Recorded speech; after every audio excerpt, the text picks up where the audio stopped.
The year is 2024, and the Indonesian archipelago becomes ground zero for the second act of one of history's most notorious volcanic spectacles, Krakatoa. This infamous island volcano is not content to rest in the annals of Earth's turbulent history. No, it yearns to reprise its role as a harbinger of molten mayhem and ashy annihilation. Are you ready for this eruption of epic proportions?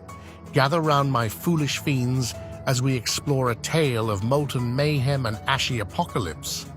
What if Krakatoa, that infamous Indonesian inferno, erupted once more in the year 2024? First, let's focus on the fiery fountain of ash and sulfur dioxide that would erupt with volcanic vim and vigor. As these particles are thrust upwards, they would enter the stratosphere, that layer of Earth's atmosphere approximately 10 to 50 kilometers above our heads. A stratospheric soiree, one might say. Once there, the particles would spread across the globe, creating a thick, sun-blocking veil that would make even the most stylish of sunglasses obsolete. But the story doesn't stop there, my somber sun-seekers. The presence of these particles would act as a gigantic planetary parasol, dimming the sun's rays and leading to a drop in global temperatures. It's not just a winter wonderland, it's a long-term chilling effect that could last for years, even decades. Crops would fail, ecosystems would crumble, and your cozy fireplace would become a life-saving luxury rather than a quaint aesthetic addition to your home. Imagine the eruption so violent, it displaces an enormous volume of seawater, my tsunami-sensing specters. In the blink of an eye, colossal waves would start forming, growing in size and speed as they race across the ocean's expanse. These aren't your average waves, they're tsunamis, nature's liquid sledgehammers, driven by the ungodly energies released from the Earth's fiery bowels.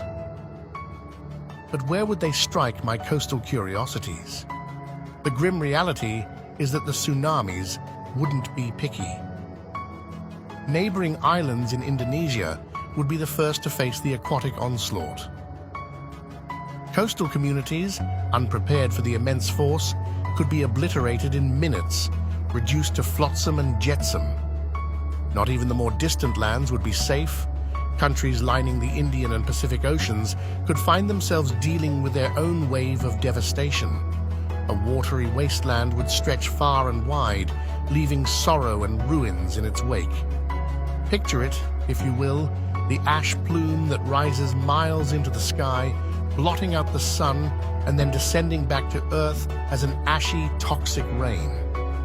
What does it do, you might ask, my ecology-embracing enigmas?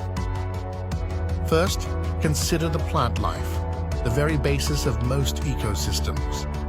Ashfall would blanket forests, grasslands, and even aquatic vegetation, hindering photosynthesis and killing countless plants.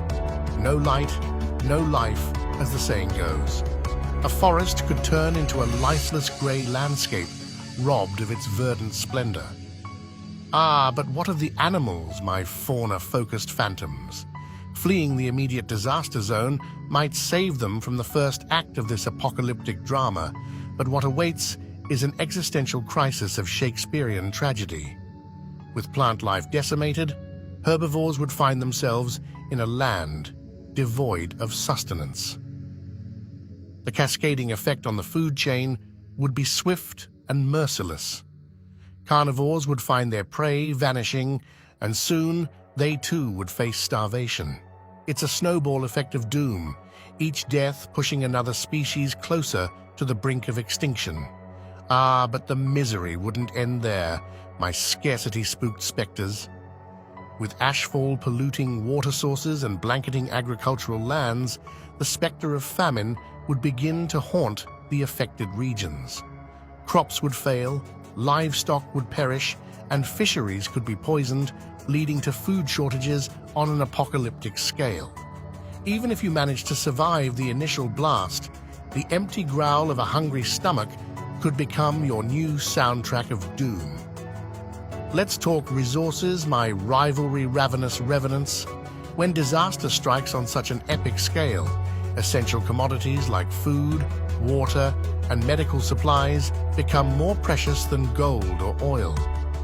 Countries with surpluses would find themselves fending off increasingly desperate requests or demands from nations hit hard by the eruption. As scarcity rears its ugly head, even allies could find themselves at odds, testing the strength of international partnerships. But what of aid and humanitarian assistance, my benevolence-bound banshees? The world would indeed rally, sending aid convoys, medical teams, and rescue units. However, let's not be naive. Geopolitical interests would color these seemingly altruistic actions. Countries would prioritize aid to strategically important nations or use the disaster as a pretext to gain a military or political foothold in affected areas. A tumultuous tango of treaties and tensions indeed. Consider the sacred sites, my pilgrimage-prone poltergeists. Places of worship, ancient temples, and holy grounds located in the affected regions could be wiped off the map in an instant, erasing millennia of religious history. The impact would be spiritual, but also historical. Scholars would lose invaluable sources of historical and anthropological information. A loss of pilgrimage sites would also lead to an emotional and existential vacuum for countless faithful, suddenly bereft of places to seek spiritual solace. And there you have it, my dear volcanic vagabonds, a glimpse into a world where Krakatoa erupts in 2024. A tale of terror and tragedy, of chaos and cataclysm. But remember, these are but speculative stories, and sometimes speculation can be a real scream.